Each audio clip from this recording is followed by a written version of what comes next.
No ar, Conexão Cidadã, com o professor Antônio Leitão.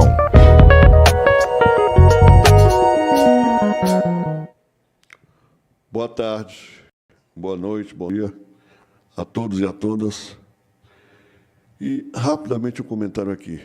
Ontem à noite foi encontrado com ferimento na cabeça, em São Paulo, morto, um estudante, eterno estudante do conspiracionismo, que denunciava muita coisa, porque, infelizmente, não sei se existe conspiração para o bem, mas existe uma variedade muito grande de conspiracionismos que alimentam o golpismo, o autoritarismo e coisas do tipo. Então, o Daniel Mastral foi encontrado morto, com um tiro, com ferimento na cabeça, e a gente lamenta que o Brasil ainda tenha censura hoje. Tanto é que a TV comunitária me expulsou de lá, de tal forma que o presidente, que é o tal do Paulo Miranda, nem quer conversar comigo. Ontem eu até liguei no telefone novo, ele atendeu, mas quando viu o cara, eu desligou. Quer dizer, isso é ódio, isso não é uma coisa de pessoas que estão preparadas para estarem à frente de qualquer organismo, porque ódio não resolve nada, ódio não funciona nada. O diálogo é a melhor ferramenta de construção de relações humanas. E assim vamos. Mas, graças a Deus, a gente está aqui e hoje nós temos 3 convidadas muito especial para conversarmos sobre...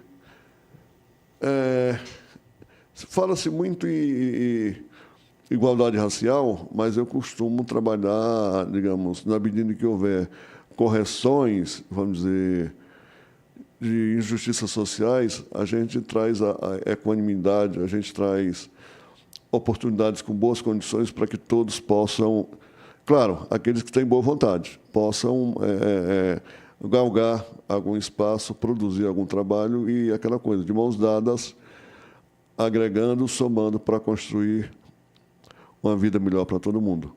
Então, eu começo com a doutora Josefina perguntando... Fale um pouquinho rápido para o pessoal. Quem é a doutora Josefina? Por favor. Boa tarde, eu vou dizer boa tarde, boa noite, bom dia. Não sei qual é o seu alcance, né? Prazer em te rever, prazer. Obrigado por me convidar, né? Fico muito feliz da gente se reencontrar. Eu me chamo Josefina Serra dos Santos, sou maranhense, quilombola do Quilombo Picadas, da Baixada Maranhense, num município chamado Cajapió, que hoje é município. Quando eu saí de lá, ele era só vila. Aí o pessoal fica de gozação para mim que um nome desse, no Nordeste, a maioria dos nomes são desse jeito. E eu falo que quando eu cheguei lá, o nome já existia. Então, não fui eu que interferi no nome, né? Certo. Então, filha de quebradeira de Coco Babaçu, né? Que é aquela área dos cocais maranhenses, uma área que, infelizmente, não foi, ainda está preservada, principalmente pelos quilombolas. E minha mãe era quebradeira de Coco Babaçu, lavradora, e eu falo assim, também extrativista, porque o Coco Babaçu é extrativismo, né? Uhum. Eu lembro que nesse quilombo foi a minha bisavó que chegou com todos os outros que vieram junto com ela descendo o Maranhão. A história é que eles andaram mais de 3 meses para chegar nesse local. Quando eles chegaram nesse local, eles foram para uma área de água doce. Depois de muito tempo de dar tudo cultivado, de todas as plantações que eles já sabiam fazer, chegaram os invasores, realmente os verdadeiros invasores, e os tiraram dessa área e colocaram numa área de água que é só água salgada. Mas o mais importante disso tudo, que é a minha ancestralidade, lá o que a gente comemorava no Natal.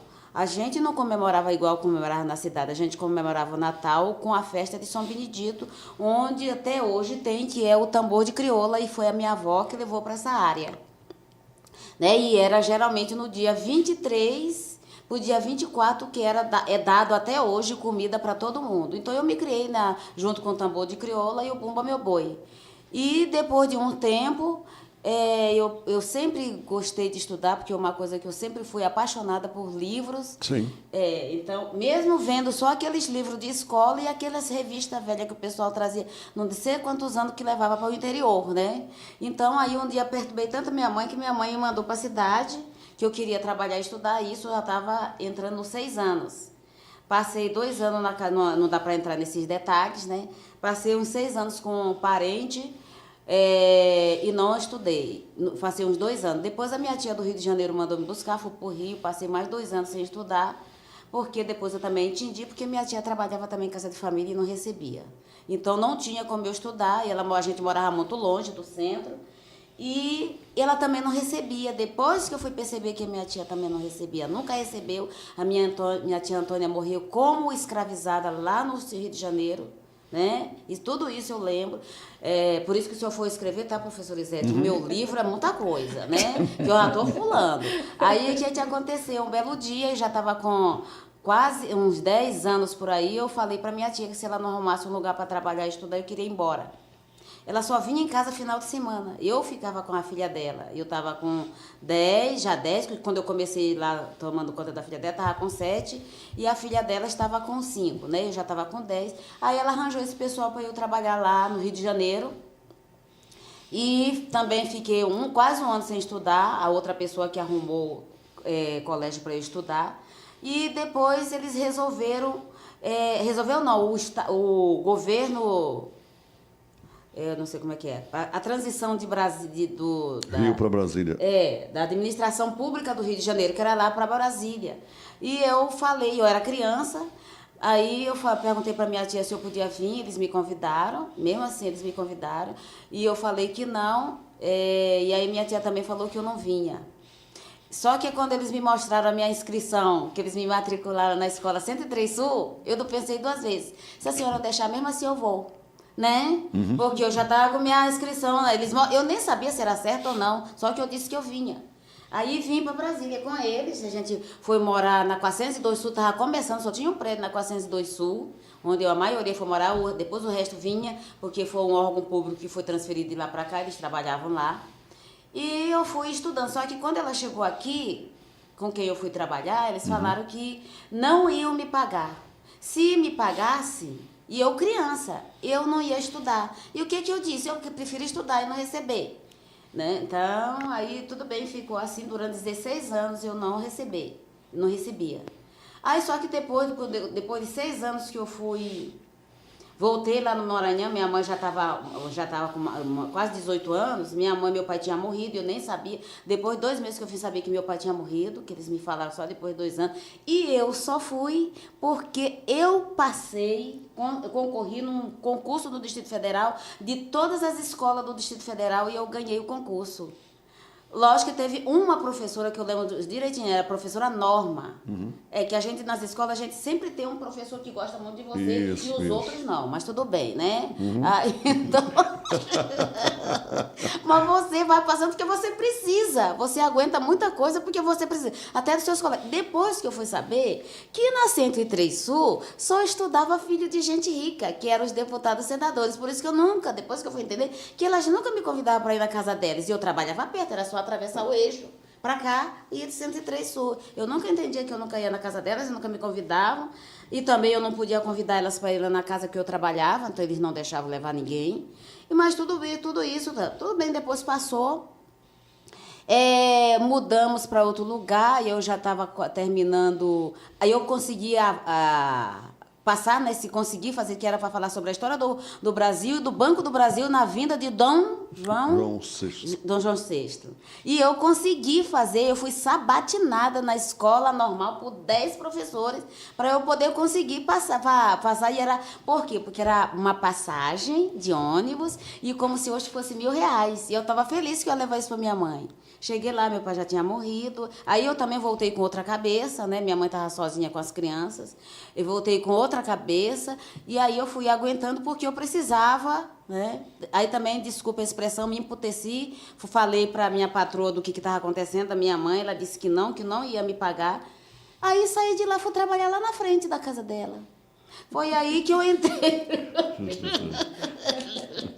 Foi aí que eu conheci muitos professores que estudavam, trabalhavam na UNB, que eu nem sabia a importância, só que eles convidavam, porque de manhã eu trabalhava na casa da pessoa e de tarde eu ficava na banca de revista. Então eu lia tudo e mais alguma coisa. Imagine tudo que eu lia, né? Então, porque eu aprendi o seguinte, que você tem que ler tudo para não ter preguiça de ler nada. Isso. Né? Então, aí eu lia tudo. Porque antes, o semestre anterior, eu tinha tinha terminado o segundo grau. Quando eu saí da pessoa que eu trabalhava, eu tinha acabado de terminar o segundo grau, me inscrito na UNB, que eu queria ser médica.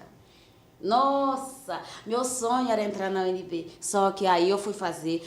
Consegui acertar, estudando em escola pública, de noite, acertei a discursiva de matemática na UNB, que valia 10 pontos. Tive ponto para passar, mas só que a redação era a última, não sabia fazer redação. Aí também que foi aí que eu comecei a ler tudo, conversar muito, eu não conversava antigamente com ninguém falava comigo, porque na casa de família, na casa que a gente trabalha, eles não falam muito com você, é só reclamar das coisas e pronto, né? Mas tudo bem, aí eu me inscrevi para... Depois, no segundo semestre, eu não me inscrevi para nada, que eu estava emputecida, porque eu não passei na UNB, né? Aí fui para discoteca e li tudo, né? Aí esfareci a cabeça. Aí, quando foi no outro semestre, eu me inscrevi em 3 faculdades. As meninas que trabalhavam também em casa de família, que eu fazia amizade com todo mundo, arranjava emprego para todo mundo, elas pagaram as inscrições para mim. E aí eu fiz 3 faculdades, as 3 faculdades que tinha aqui, o mais importante. E aí, na primeira, eu passei logo para Direito, depois a outra eu passei para Estudos Sociais, da outra eu queria Contabilidade. Quando eu fui fazer para Estudos Sociais, eu não estava nem acreditando que eu ia passar, porque as meninas estavam todas de gozação, tudo estudava bem, escola particular, né? E eu quietinha falar assim, Jô, você não vai ver se você passou? Eu disse, eu não deve passar não. Né? Nem vou ver. Aí, quando foram ver a última, a única que passou, né? E elas ficaram com raiva de mim, porque eu tinha passado, né? E eu passei. Aí tudo bem, aí foi maior que eu... E para fazer a matrícula? As meninas fizeram vaquinha, fizeram matrícula, tudo isso. E aí eu demorei a terminar meu curso, porque eu só fazia 1, 2 matérias por semestre. E aí acabou, eu demorei no curso, não consegui o crédito cativo. Eu consegui o crédito cativo no último semestre porque o pessoal achava que eu, trabalhando na Asa Norte, eu morava na Asa Norte. E aí fazendo campanha para a esquerda na faculdade, uma pessoa de direita, que eu conheci lá até hoje, falou assim, perguntou para mim por que eu estava triste. Eu disse que eu não estava conseguindo crédito cativo. Ele falou assim, o quê? A minha família é tudo fazendeiro e eu também, eu tenho crédito cativo. E por que você não consegue? Minha cara, peguei a caneta, fiz uma carta desaforada pra Caixa, né? Falei que se não conseguisse, eu ia denunciar todo mundo, que eu sabia que... Nem sabia ninguém, não. Nem ele não me falou, porque eu vou denunciar todo mundo que tá com crédito cativo. Acho que eu bati aqui. Não. Bati crédito cativo e denunciar vocês. Todo semestre veio. Aí comecei, aí nesses pontos eu ia fazer curso de inglês, né? Mas aí hoje eu percebi, tá? Então, sim. Por que a moça, uma pessoa da Casa Thomas Jefferson, ela implicava muito comigo. Nossa! E ela me discriminava o tempo todo, porque além de eu fazer a faculdade de noite, eu corria, fazia tudo, eu ia fazer o curso de inglês. Tanto é que ela me perturbava tanto, ela me discriminava tanto, que eu larguei o curso. Né? Mas eu digo assim, não é que eu gosto do curso da língua inglesa, só que para mim é uma língua necessária. Tudo bem, então eu sempre fiz desse sentido. Então, disso aí eu fui, passei muito, consegui terminar o meu curso. Não pude trazer meus parentes para vir assistir, né? Mas tirei foto, fiz questão de tirar foto. Passei 5 anos esperando poder pagar o álbum para poder mostrar para minha mãe, que eu tinha, né, me formado, né? Sim. Aí, o que aconteceu? Durante 5 anos fiz estágio de graça em muitos escritórios, porque, já viu, eu a única preta e muitas vezes eles não me davam nem passagem, nem a comida. Para as outras eles davam, mas para mim não davam. Mas eu aguentava lá, comecei. Aí foi bom, porque eu conheci muita gente nos tribunais e eles me ensinavam. Né? Teve uma vez, Leitão, que eu fazendo, acompanhando o processo de São Paulo, do escritório chique, um dos maiores escritórios de São Paulo, riquíssimo. E aí, ele, para mim, ele passou todos os processos daqui de Brasília, colocou meu nome para subestabelecer para mim. Aí eu fui lá para ver um processo da Bulova. Quando eu pedi o processo, o atendente me olhava para o processo, me olhava para o processo, né? Foi lá, voltou.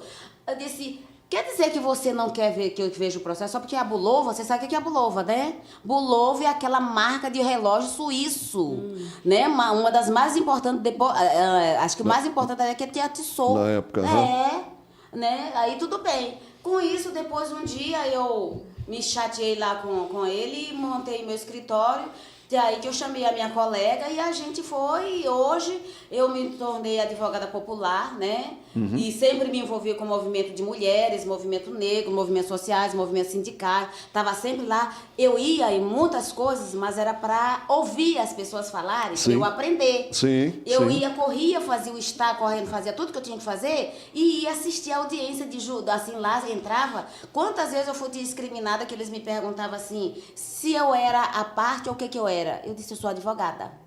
Né? Uma pretinha lá sentada quietinha, ouvindo para ver como é que o juiz fazia a pergunta, como é que o promotor faz a pergunta, já que eu não pude fazer estágio.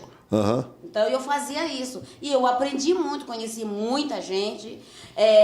Tanto é que tem uma pessoa que hoje também, que é o professor de aulas, não sei se vocês sabem, que hoje é desembargador. É assim, eu tinha medo dele na época que eu estudava, mas só era porque ele era muito rígido. Apesar de eu ter medo dele, sabia que ele foi a única pessoa que chegou e me deu livros, porque eu não fiz uma prova, porque eu disse que eu não tinha livros. Né?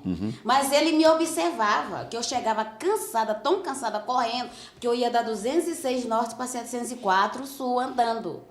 Na volta que eu vinha de ônibus, deixava o dinheiro para voltar de ônibus, porque se não dava para vir a pé. E aí ele falava que me observava, que muitas vezes eu dormia na cadeira, né? De cansada. E aí, com isso, essas pessoas que eu fui conhecendo, eu sempre fui de perguntar, se eu não sei, eu vou e pergunto. Então, perguntava para juiz, para promotor, para todo mundo que eu não sei. Eu disse, nada melhor, sei que o senhor não é sua função, mas eu tenho que perguntar para o senhor, que o senhor que sabe. Lógico que o juiz se acha, né? Não? Porque você está perguntando para ele. Muito. Aí, com isso, e por causa dessas histórias, sempre estava envolvida na OAB com a área de direitos humanos, né? Dos direitos sociais, do direito das pessoas, porque eu sempre falei o seguinte, isso é uma coisa minha, eu nunca acreditei na justiça. Para mim, o homem não tem o poder de fazer justiça. Se existe justiça, é a divina, né? Porque a do homem, eu acredito no direito da pessoa. Eu acredito nas leis que estão nos códigos, acredito na Constituição, e é em cima da Constituição que você tem que lutar pelos direitos das pessoas. Por isso que eu sou advogada popular, advogada ligada à questão de direitos humanos. E por quê? Lógico que quando a gente se envereda pela essa questão de direitos humanos, né, professor? E você não ganha dinheiro. Então, né, porque você ajuda mais os outros, né, do que, até às vezes monetariamente, do que porque você tem esse coração, porque você trabalha com muita gente que vive em situação de vulnerabilidade. Tem hora que dá vontade de dizer, vou deixar isso para lá, só que na hora parece que é uma coisa de Deus mesmo, que fala assim, se eu te coloquei aí para ser o que você é, você tem que ajudar.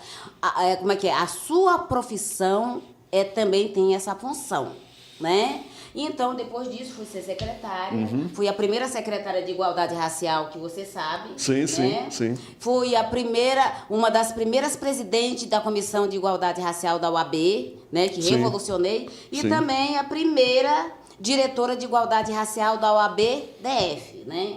E hoje eu estou no meu escritório que a minha colega fala que parece uma fila do Sul, não é nem do Sul, já acho que é do CRAS. Né? Que toda hora tem gente, né? É do CRAS, né? Porque toda hora tem gente em situação de vulnerabilidade. Então, é tudo isso, mas tudo isso acho que eu aprendi com a minha mãe. E tudo isso que eu sou, eu agradeço a Deus e a minha mãe, a minha avó e a minha bisavó. Elas que eu realmente agradeço por eu estar aqui. Foi com elas que eu aprendi a ser o que eu sou e por elas que eu estou aqui. Obrigada. Olha, Falei muito. não, até porque você está confirmando exatamente tudo o que eu digo. Até o exemplo de vida exatamente confirma tudo o que eu digo, e eu não encaro isso como exceção. Tudo bem que, vamos dizer, que conforme, apesar de dizerem por aí que regra é regra, mas até porque essas regras que dizem que regra é regra não valem nada também, mas na medida a gente trabalha na perspectiva de quando você faz por onde, você chega a algum lugar. E a Josefina chegou aonde chegou, em matéria de trabalho e tudo mais, e do trabalho que faz ainda hoje. Nossa Senhora, eu fico pensando, ainda hoje, como é que o Brasil não evolui. Ainda hoje tem situações, e eu não digo só em relação às pessoas negras, às pessoas de um modo geral, inclusive até pessoa com deficiência. Tanto é que quando eu fui me aposentar, Josefina, a menina que me atendeu era amiga de uma ex-assessora minha, e ela disse: professor, se o senhor não se posicionasse, ninguém dava nem aí para você. Mas como você se posiciona, existem perseguições, mas não se preocupe, a gente vai trabalhar para fazer a melhor aposentadoria possível, para que você possa depois continuar trabalhando. E aí vem o meu neurologista e fala: você não pode parar, se parar você vai ficar doido. Então, aí a gente vai fazendo as coisas, e eu quero, com muita honra, de alguma forma, poder aprender mais com você, porque quem não ouve não aprende. E aí, porque a gente precisa evoluir. E aí é por isso tudo que você disse aqui agora é porque eu estou querendo fazer um seminário. Aí você vai ser convidada para fazer um trabalho lá, um seminário, o primeiro seminário, o pontapé inicial, sobre invalidez social. Porque invalidez social é tudo aquilo que impede, na prática, o verdadeiro protagonismo. Porque, igual eu estava conversando agora há pouco, liguei em Santa Maria, uma turma de adolescentes, pegaram uma menina com, vamos dizer, ela tem lesão cerebral, aí criaram um aparelhozinho que, quando ela escreve, o aparelho repete o que ela escreve. Então, eu vou lá, ou eu trago essa menina aqui, ou nós vamos ter que... Porque isso é que é inclusão. Inclusão é aquela coisa. Se eu me importo com o outro, de alguma forma, ou não, eu importo porque eu quero aquilo ali, conforme você disse aí, quer dizer, você se você fosse uma pessoa, vamos dizer, corrupta, você estaria lá em cima por conta de todo o destaque que você teve. Mas não, se importar com os outros é fazer por eles aquilo que fizeram por você, porque é exatamente como você diz, sempre encontra-se, a gente encontra, eu também encontrei, porque na prática, ontem fez 53 anos que eu casei com uma mulher chamada Educação, quando eu me matriculei no Instituto de Cegos, lá do Ceará. E aí, de lá para cá, tem sido a principal parceira no sentido de me fazer continuar trabalhando, e vamos continuar trabalhando, principalmente quando a gente reencontra uma pessoa fantástica como a doutora Josefina. Então, não falou demais, pelo contrário, eu espero que as pessoas que divulguem esse seu depoimento, porque esse seu depoimento é muito importante para que as pessoas entendam que... Outro dia brincando, mas falando sério, quer dizer, o Milton Nascimento, em vez de ele cantar Coração de Estudante, ele devia cantar Profissão de Estudante.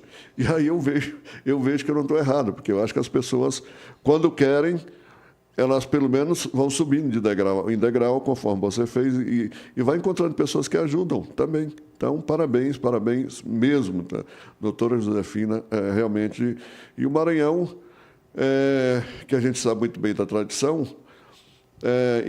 mas a tradição não é só lá, porque no Rio de Janeiro e aqui você também passou por situações muito parecidas. E até hoje o Brasil parece que não é civilizado, porque quando você tenta abordar essa questão da invalidez, é uma prática extremamente em moda, mas que ninguém quer discutir.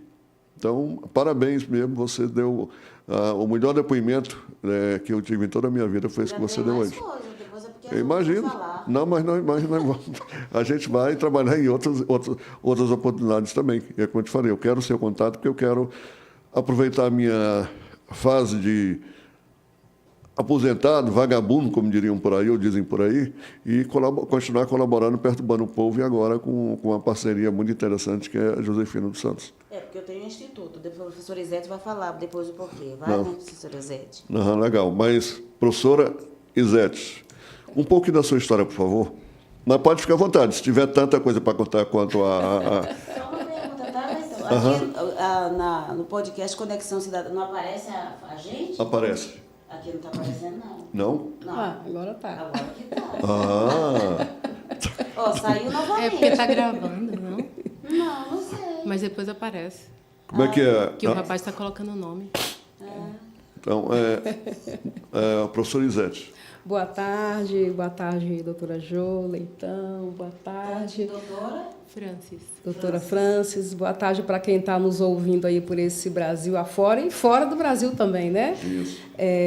Eu me chamo Izete Santos, vou fazer a minha autodescrição para os não videntes, né, Leitão? Eu não estou nessa vibe aí dela. Sou uma mulher negra, estou vestindo um vestido alaranjado, estou usando um colar artesanal feito por mulheres pretas, né?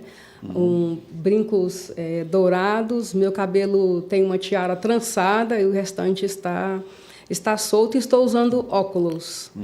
Eu sou uma brasiliense, sou de uma família de 7 irmãos, e meu pai, o seu Alfredo, minha mãe, Dona Maria, um baiano de Muritiba, né, e uma mineira de Governador Valadares. Eu sou de uma família de predominância de mulheres, né? Nós temos muitas mulheres na nossa família. Bom, isso né? é muito bom. Então, é uma família de pessoas que eu diria fortes, de pessoas resilientes. E tudo que eu sei da minha vida, assim como Josefina Serra, também adveio da minha família, da minha mãe e dos meus pais. Eu cresci numa comunidade evangélica, onde a nossa casa e a casa de muitas pessoas com os quais eu convivi e cresci, foi construída no regime de mutirão. Então, naquele período, e olha que eu estou no movimento negro, no movimento de mulheres, no movimento de educação, há mais de 2 décadas. Mas, ainda hoje, o fazer das mulheres evangélicas, o fazer das pessoas, do que a comunidade evangélica faz na sociedade, ele ainda é muito invisibilizado. Sim. E a nossa casa, a casa que eu cresci, na Ceilândia Sul, na 3 da Sul ali, foi construído em regime de mutirão. Então, como é que funcionava? Está precisando construir a casa de quem? Que a gente recebia.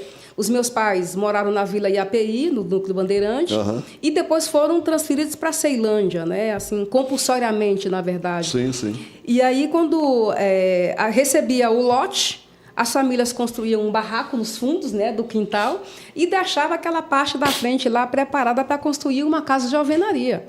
E nós somos 7 irmãos. São 6 mulheres e 1 homem, que é o meu irmão mais velho. E aí ia fazendo aquela espécie de rodízio. Hoje é na casa de fulano. Então, nós mulheres íamos para cozinhar, fazer aquela panelada de carne de panela com verdura, e feijão e arroz, salada de tomate e alface. E os homens iam começava ali fazer a base, e aí eu me lembro que disseram para a mamãe, olha, Dona Maria, na próxima semana a gente vai voltar, o alicerce está pronto, mas é preciso aterrar, tem que encher aí, colocar a terra, porque aí a gente vem para começar a subir as paredes. Sim. E assim foi feito. Então, durante aquela semana, Jô, para nós era diversão, né? Mamãe, a gente enchia o carrinho de mão, e a minha mãe, que era a pessoa mais forte do grupo ali, pegava aquele carrinho, e assim a gente aterrou o alicerce da casa que eu cresci nela.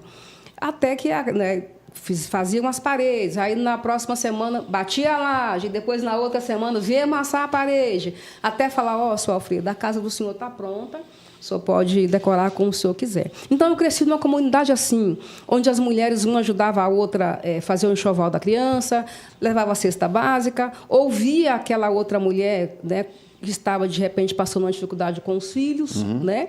E foi nessa família também que eu aprendi o fazer musical, Eu sou de uma família de musicistas. Legal. Né? Então, aprendi a cantar desde criança e também de uma família de educadores. Né? E quando a gente vê nos últimos 4 anos aí anteriores, no governo anterior, onde a educação, eu sou uma pedagoga, e a gente vê dizer que fez pedagogia porque não conseguiu fazer outra coisa, não conseguiu passar para outro vestibular. Não, eu sou uma pedagoga porque eu escolhi assim.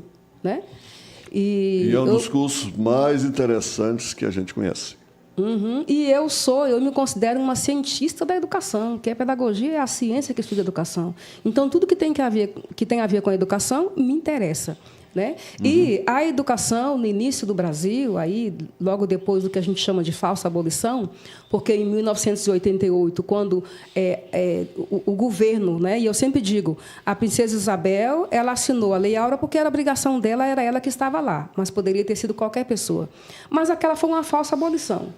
Né? Por quê? Porque os negros foram aforreados, né? Eles foram ditos livres, mas sem direitos sociais. Né? Nós estávamos falando aqui de justiça social. Para nós não existia justiça social. E a educação ela era um não lugar para os negros, porque a escola não era para nós. Sim. Né? Era para as pessoas brancas e ricas. E depois, quando foi permitido que os negros estudassem, eram os homens. Quando as mulheres foi permitido que elas fossem para a escola, era para aprender a cuidar do marido, lavar, cozinhar e passar. E servir o marido. Né? Até que, no movimento da Escola Nova, no movimento da educação, no movimento negro, a gente aprendeu, né? Nós aprendemos a ressignificar a raça e a compreender, de fato, o que é ser uma pessoa negra no país. Então, eu sou uma professora pesquisadora, né? Trabalho com pesquisa, Sim. porque sem pesquisa não tem política pública. Isso. É impossível você falar de legislação, você criar direitos sociais sem que haja pesquisa. Né? Porque cidadania é direitos e deveres sociais. Exatamente. Então, eu fui criada nesse ambiente, onde tinha a fé, onde tinha educação e onde tinha música. Né? E todo mundo na sua casa é professora? Eu tenho, além de mim... tem meu irmão, ele foi militar durante muitos anos, mas trabalhou na parte de música. Ele foi muitos anos regente da banda da Polícia Militar, né, do Distrito Federal. E 2 irmãs minhas são professoras de filosofia e sociologia. Né? Uma outra irmã minha também está na educação, minha irmã caçula. E desde que me entendo por gente, a gente fala muito assim, né, Jô? Que trabalho com educação, e isso, para mim, é um orgulho. E trabalhar também com o movimento social, com pessoas em situação de vulnerabilidade, foi uma coisa que eu aprendi desde cedo, a perceber que o outro tem uma necessidade, tem o que a gente, naquela época, não chamava de vulnerabilidade, né, Jô? Que hoje a gente entende que é uma vulnerabilidade, e você poder fazer algo em conjunto com outras pessoas, para poder sanar a dificuldade daquela pessoa. E hoje nós temos um trabalho do Instituto Josefina Serra. Eu esqueci de falar. E eu costumo dizer assim, Leitão e Francis, que a Jo, ela foi candidata a deputada distrital por 2 vezes. Né? Nessa segunda vez que ela foi, a gente já conhecia a Josefina Serra, porque se você colocar no YouTube e lá no Google Josefina Serra, vai aparecer centenas de coisas sobre ela lá. É uma pessoa influente, é uma pessoa que, se você chegar para a Sueli Carneiro e falar, doutora Jo, ela sabe quem é. Sim. Né? Mas... apesar de ter toda essa influência, é uma mulher negra. E nós, mulheres negras, somos sim discriminadas, somos sim preteridas em relação a outras mulheres, porque em muitos lugares onde a gente chega, a nossa cor chega primeiro. E a gente vive num país onde você pergunta para a pessoa, você acha que no Brasil tem racismo? Ela vai dizer que sim.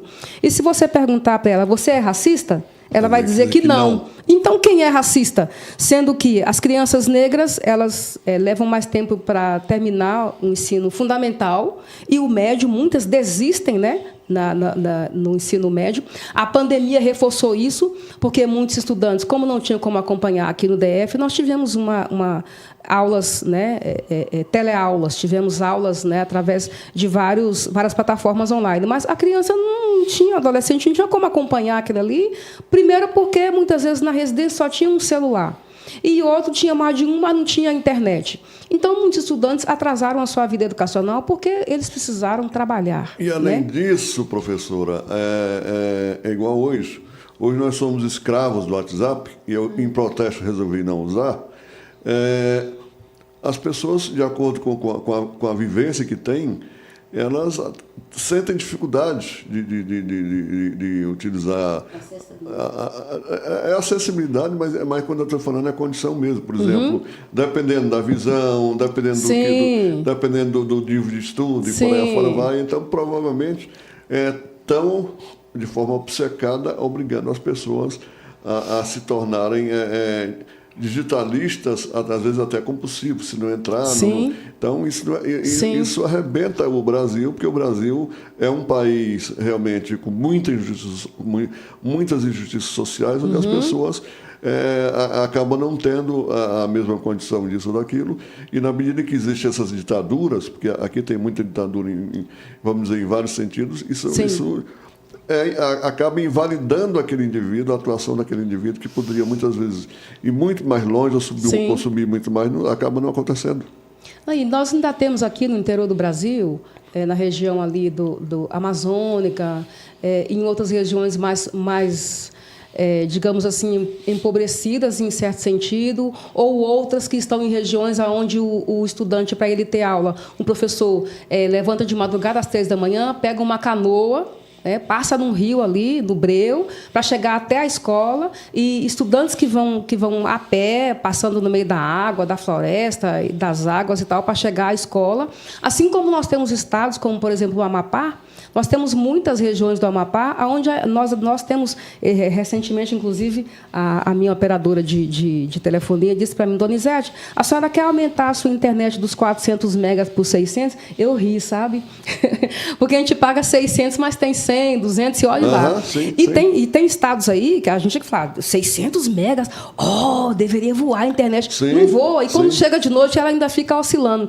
Que tem 50, que tem 15 megas de internet. E a gente quer ter uma educação completamente globalizada nesse sentido, inclusive tecnológico. A gente não tem. A gente tem lugares onde não tem quadros, onde não tem sala de aula, onde não tem banheiro, onde o professor ele viaja léguas para chegar até a sala de aula. Então, esse é um país de disparidades, né? Então, por isso que o profissional da educação ele deveria ser o mais bem pago. Então, por isso né? eu ia perguntar para vocês dois, já que você também é da área da educação? Sim.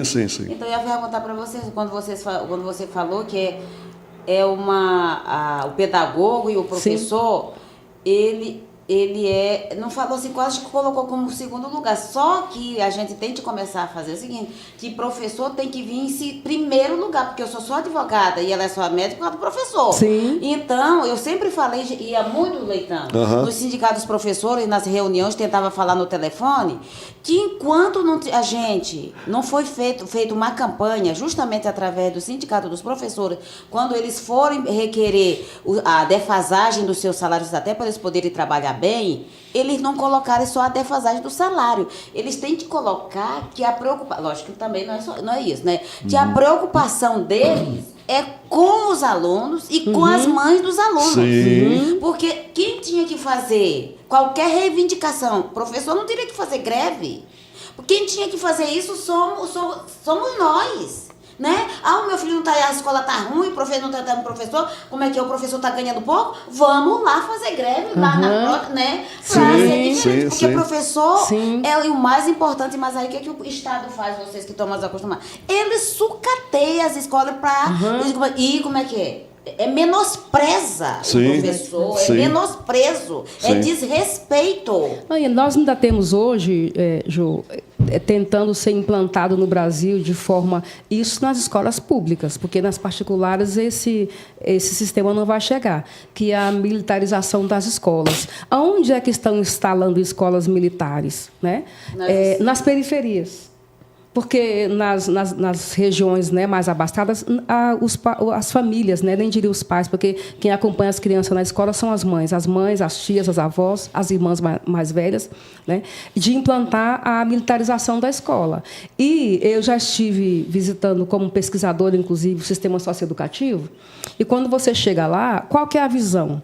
É um adolescente infrator, com a camiseta branca, geralmente com uma calça jeans ou de algum outro tecido, com as mãos para trás e a cabeça baixa.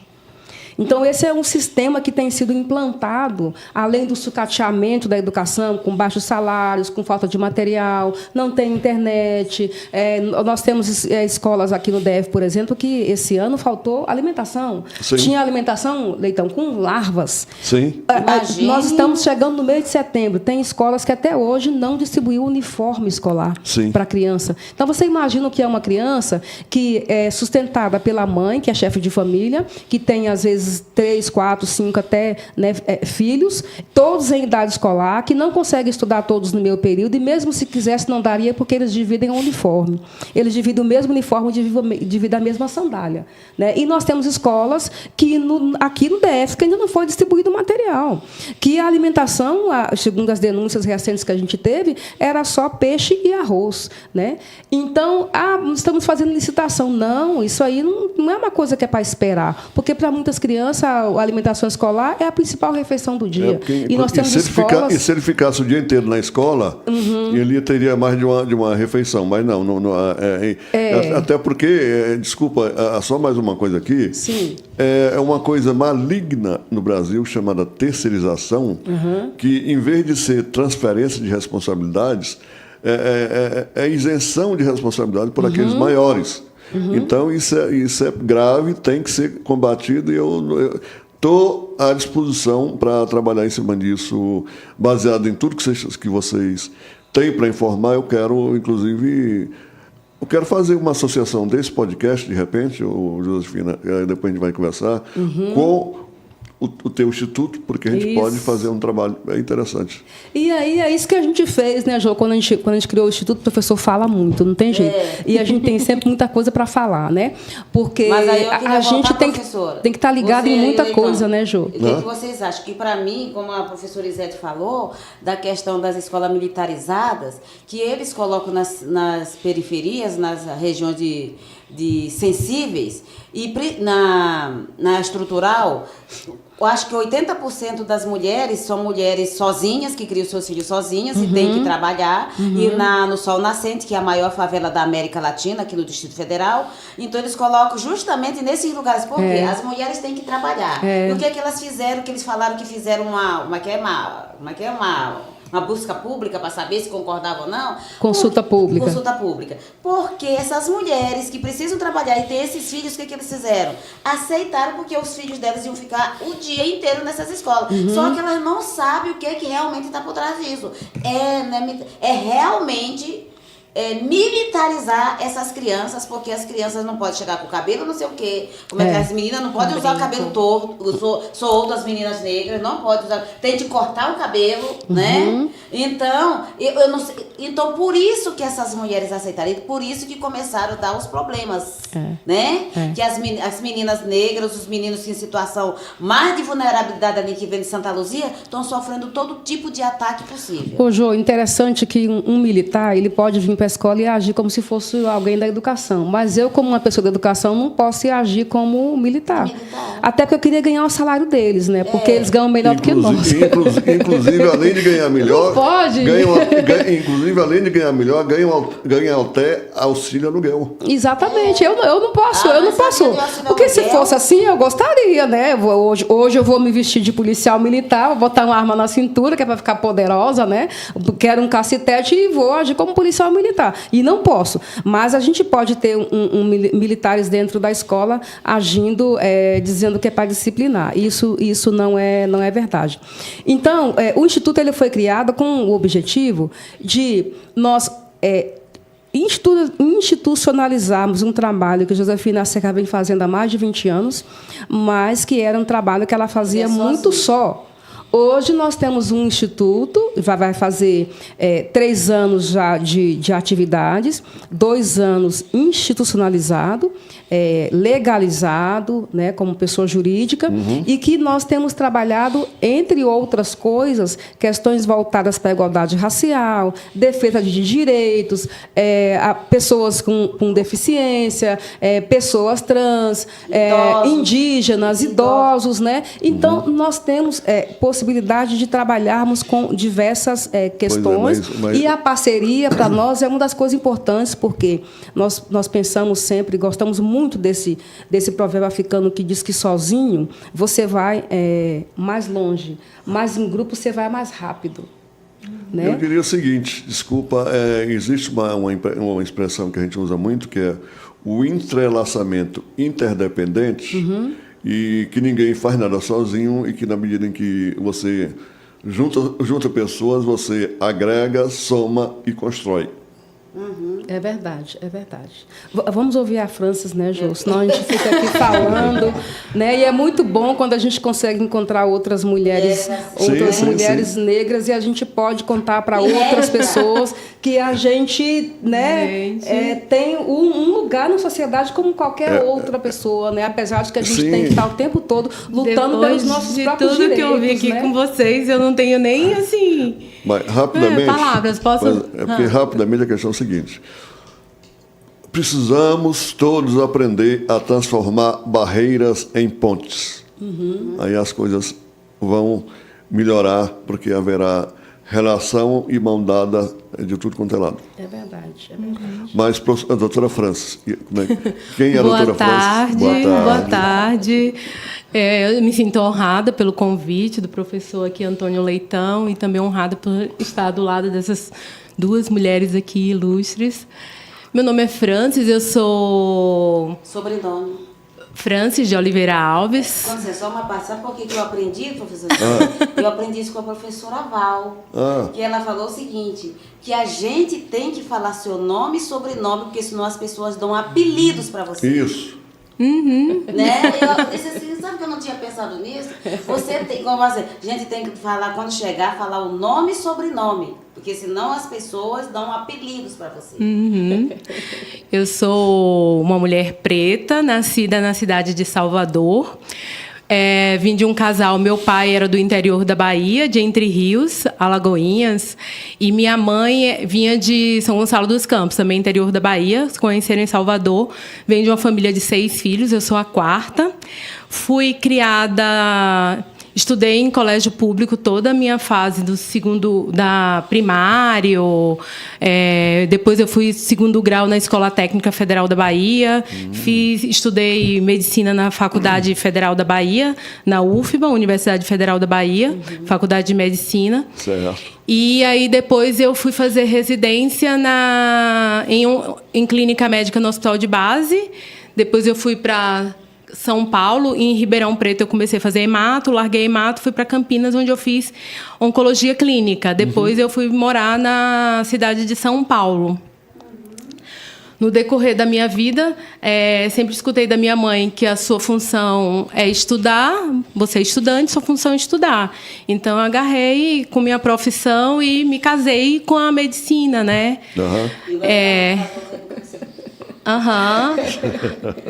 Que eu me encontrei, e foi aí que eu me realizei durante toda a minha vida. É muito bom você tratar do ser humano, você cuidar, apesar de ser uma doença muito triste, a oncologia clínica, mas o cenário vem mudando ultimamente, com novos tratamentos e tudo mais. E no decorrer da minha história, eu passei em concurso. Quando eu nasci, minha mãe teve um problema no parto. Eu tive distócia de parto, tocotrauma, eu tive uma lesão no braço.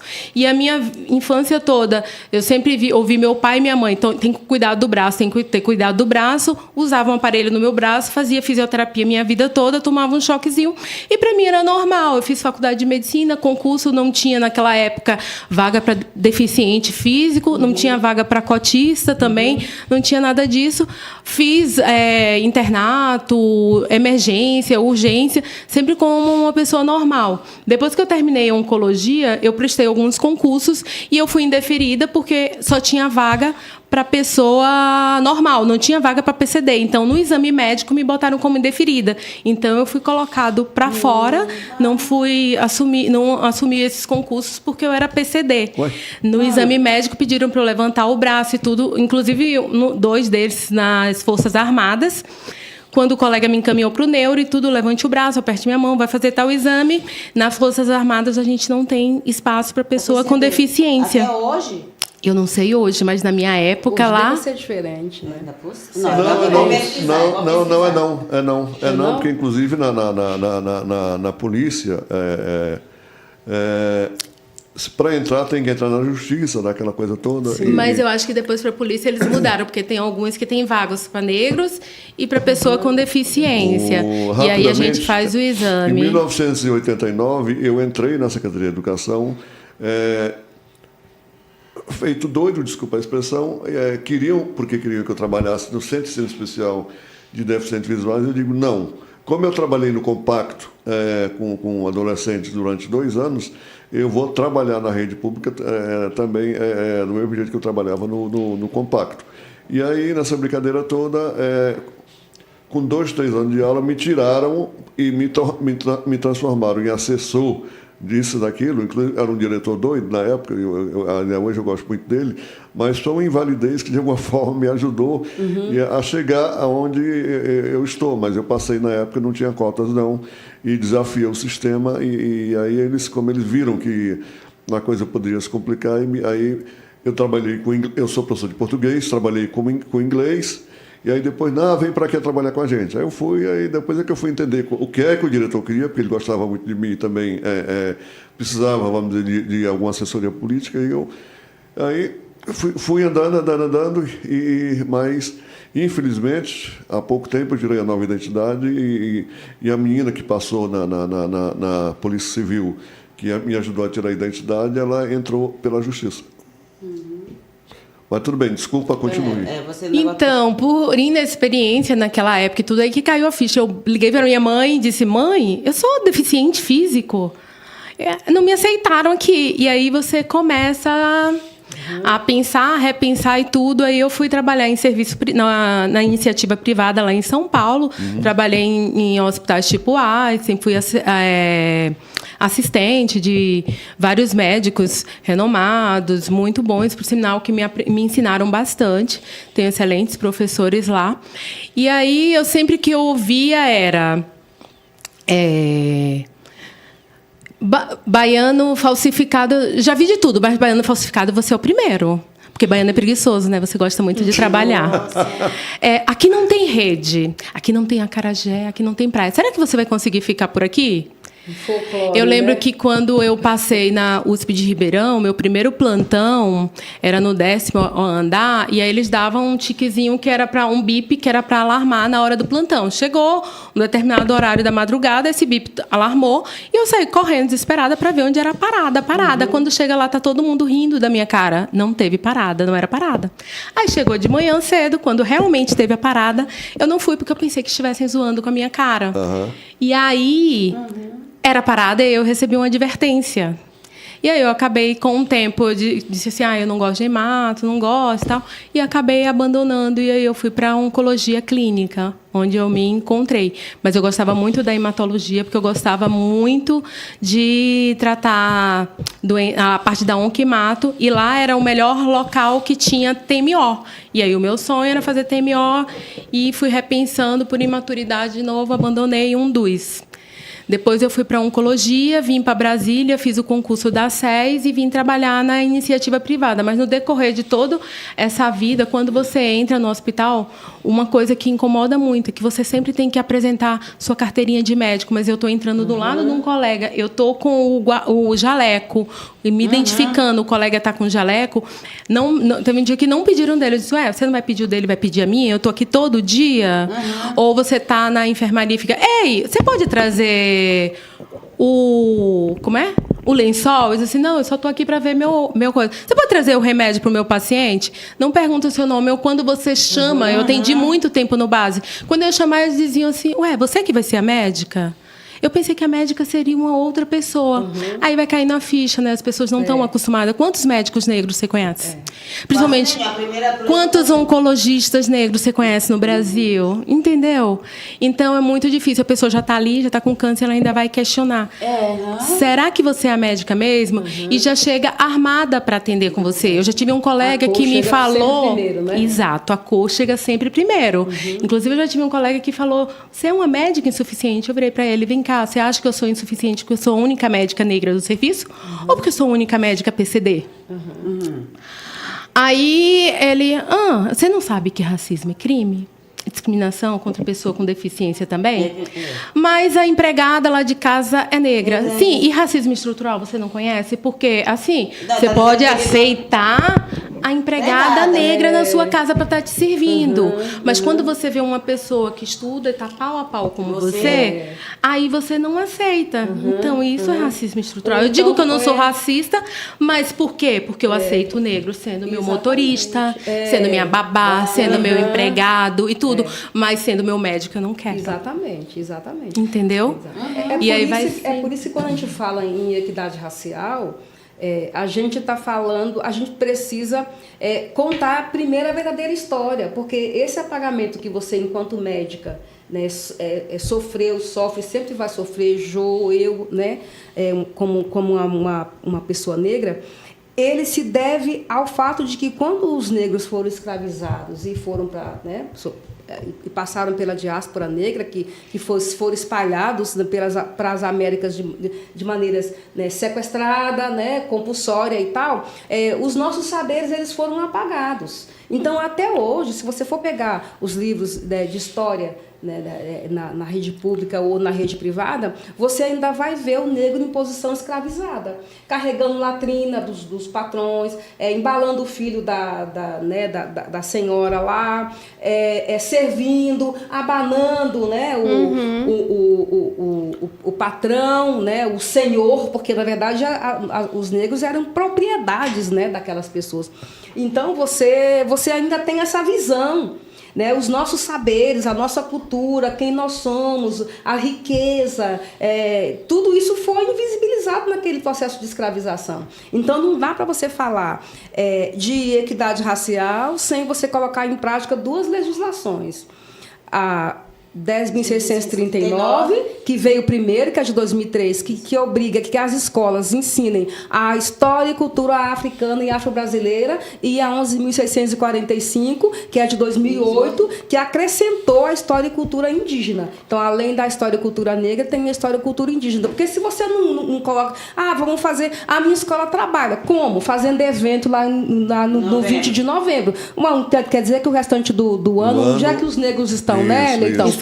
E aí a pessoa não mostra as rainhas negras, o saber negro, a cultura negra, a comida que a gente come, a mandioca que a gente come, a farinha, a cultura indígena, a cultura africana. Isso ainda não é contado hoje, ainda não é falado hoje, né? Então tem muita gente que fala, precisa de cota para quê? Precisa, que a educação era um não lugar para nós. Como um médico, como uma médica como você, né, ainda hoje a sua história precisa ser contada, né, para dizer para as meninas negras que elas podem. Porque elas ainda acreditam que elas não podem. Não só podem, como devem. Então, devem. Por isso, né? Então, uma vez, quando eu fui falar rapidinho, tá, professora? Um dos motivos que me tiraram da secretaria, onde foi a melhor secretaria na época. A Secretaria de Saúde? Não, de Igualdade Racial. A primeira secretária de Racial do DF foi a Josefina Sérgio. Aí o que eu fui falar? Eu fui falar o seguinte, porque estava o auge também que a Lei 10.639 não era implementada, e eu fui falar na televisão o seguinte, todo mundo reclamando, tanto é que a professora Renata naquela vez falou que tudo quanto era negócio de professor eu estava junto, e o Leitão também, né, Leitão, sim. Né, na NAIAP, tudo isso. Sim. Aí o que eu fui falar o seguinte, e que o pessoal querendo que fosse implementada não só no 20 de novembro, e eu falei na televisão o seguinte, que se o secretário não queria implementar, eu ia fazer ele implementar, que eu ia entrar na justiça contra ele, me tiraram. Só para concluir essa sua história aí, os meus, em 2016, quando o professor Júlio Gregório era secretário ainda, eu aprovei eu fiz a Câmara aprovar e fiz o Hollenbeck sancionar na presença do Júlio, que não falou nada, uma lei que dava prioridade para os professores com deficiência escolherem as turmas antes dos outros. A partir daí, o sindicato e a Secretaria de Educação me tornou uma pessoa completamente inútil. E os meus últimos 7 anos de secretaria foi, tipo, você e nada é a mesma coisa. Então, é bem por aí. Eu estou muito feliz em poder estar aqui com vocês hoje e queria verificar a possibilidade de, daqui a 15 dias, a gente voltar e continuar esse assunto. Porque a doutora não terminou, a gente nem terminou, a gente ficou em Pois é por isso que porque o tempo acabou, porque o tempo acabou e eu queria exatamente daqui a 15 dias. É muita história, né? Sim, não é interessante. Não, e é bacana assim ver que no caso dela ainda são duas coisas, né? O preconceito racial e regional. Sim, porque como uma mulher negra de Salvador, né, Não, quer aqui trabalhar... mesmo em Brasília eu já vi colega falar, acho que você deveria voltar para Bahia. Aí eu disse assim, não entendi. Lá tem serviço de oncologia. E por que eu não posso ficar aqui? Exato, eu já vi. Isso é horrível, porque de alguma forma quem incomoda, não sei o que, aquela coisa toda, mas e aí? Acabou o tempo? Acabou o tempo. A gente pode tratar uma volta daqui a 15 dias? Sim, com certeza. Não sei se a doutora pode. Você pode? Vou organizar minha agenda. Se organiza, porque vai ser muito importante. Eu não quero perder o contato com vocês para a gente poder, inclusive, continuar trabalhando, porque inclusive, a minha opção que eu fiz a partir de agora é trabalhar a questão dos idosos. Eu quero, inclusive, junto com vocês, aprender mais com vocês para a gente poder fazer esse trabalho da melhor maneira possível. E a gente pode pedir para o pessoal ir lá no Instagram do Instituto, @Instituto Josefina Serra, para você conhecer um pouquinho mais. Quem não está no Instagram e quiser ir lá para o Facebook, Instituto Josefina Serra. E temos também algumas atividades que a gente realizou no YouTube, no canal do YouTube do Instituto Josefina Serra. A gente quer agradecê-la, então, essa oportunidade de estar aqui, né, doutora Jo? Agradecer de ver, a gente estava separado, né? Não pode. Mas como é que é, Isete? Isete, a questão é a seguinte: vamos voltar daqui a 15 dias? Vamos sim, e a gente continua. Obrigada pelo convite. A gente continua, porque a minha ideia realmente é desafiar, é mostrar para as pessoas que é possível um mundo melhor desde que cada um faça a sua parte. Então, é por aí. Então, muito obrigado mesmo, de coração. E que Deus nos abençoe para que a gente possa... E muito prazer em conhecer a doutora. Obrigada, vocês também. Já falei Prazer. que a professora Val que falou. Dê o seu nome e seu sobrenome, senão você tem apelido. E aí, como dizem por aí, e aí é bulinada. Mas, gente, obrigado mesmo. Até a próxima. Que Deus nos abençoe. Muito obrigada. Valeu, tudo de bom.